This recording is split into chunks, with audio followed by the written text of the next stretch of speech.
अगर लाठीचार्ज किया, आपने उनको बताया कि मैं लाठीचार्ज करूंगा? बिल्कुल लाठीचार्ज नहीं हुआ सर, इन्होंने सर फोड़ा किया है। यहाँ पथराव कर रहे हैं। ये वीडियो जो आप देख रहे हैं ये है समाजवादी पार्टी के विधायक आर.के. वर्मा और इनके सामने कई पुलिस अधिकारी आपको खड़े नजर आ रहे होंगे।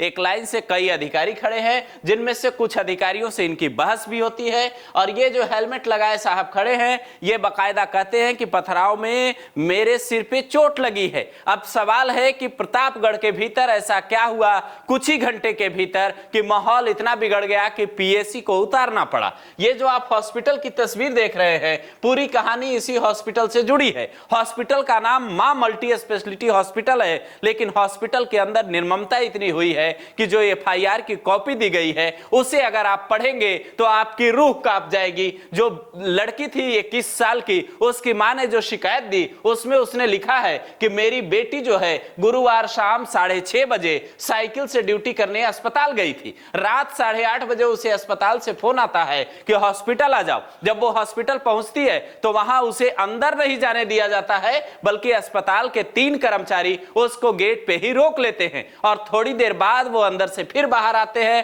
अंदर जाकर जैसे ही बाहर निकलते हैं तो सुनील कुमार, विद्यासागर और शाहनवाज नाम के ये तीनों कर्मचारी उस मां से कहते हैं कि अब आपकी बेटी इस दुनिया में नहीं रही है। उसके बाद इतनी जल्दीबाजी की गई, वो कुछ समझ पाती उससे पहले उसकी बेटी की बॉडी एम्बुलेंस में डालकर गांव पहुंचा दी जाती है। गांव वाले जब मौत की वजह पूछते हैं तो ये लोग कुछ नहीं बता पाते और उसके बाद खड़ा होता है असली हंगामा।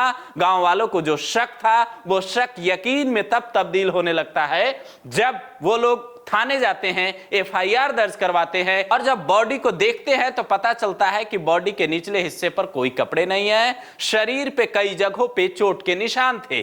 पुलिस पोस्टमार्टम के लिए बॉडी को भेजती है, लेकिन इधर लोग आरोपियों की गिरफ्तारी के मांग पे अड़े थे। उसी दौरान ये खबर मिलती है तो वहां मौके पे सीओ पहुंचते हैं और करीब 250 की संख्या में लोग पथराव करने लगते हैं, जिसकी तस्वीरें आप इधर देख सकते हैं। अचानक से हंगामा मच जाता है, पुलिस उन लोगों पे लाठीचार्ज भी करती है और इसी बात को लेकर ये जो विधायक हैं सपा के आर.के. वर्मा ये पुलिस कर्मियों पे भड़क जाते हैं कि आपने आखिर लाठीचार्ज किया क्यों। तो जरा वो वीडियो पहले पूरा सुनिए, फिर आपको बताते हैं कि चंद्रशेखर ने इस मुद्दे पर क्या कहा है और क्या मांग रखी। हम आपसे कहे नहीं कि आप मुझसे बात कर रहे हो ना जी। Postmortem is a part of investigation और इंफॉर्मेशन। आप बताओ मुझे क्या है बड़ी तो हमको तो सुबह दिए लोग नहीं है क्या, आप बताओ मुझे। पोस्टमार्टम पहले इंफॉर्मेशन रजिस्टर्ड होती है कि पहले इन्वेस्टिगेशन होता हो है? तो रहा इन्होंने मुझसे बात किया। किससे बात कर रहे हो आप, ये भी आपको आप किससे बात कर रहे हो? तहरीर मिली है, नहीं तहरीर मिली है, तहरीर दर्ज करके इनको दे दिया होता। इनके आक्रोश क्यों होता, क्यों आक्रोश होता बताओ? उसके बाद उठा लिया लाठी। अगर लाठीचार्ज किया, आपने उनको बताया कि मैं लाठीचार्ज करूंगा? बिल्कुल लाठीचार्ज नहीं हुआ सर, इन्होंने सर फोड़ा किया है। यहाँ पथराव कर रहे हैं। मैं ये कह रहा हूँ यहाँ पर चक्का जाम हुआ था कि बिल्कुल चक्कर जाम हुआ था, चक्का जाम बिल्कुल यहाँ पर चक्कर जाम हुआ था सर। वीडियो दिखा दो। 500 लोग अगर ये फूक देते हैं यहाँ पे तो आप जिम्मेदारी लेते सर, हमारा सर फूट गया। आप यहाँ पर हम खड़े, हम संभालने आप जिम्मेदार बिल्कुल, तो हम सर रोक रहे हैं ना सर।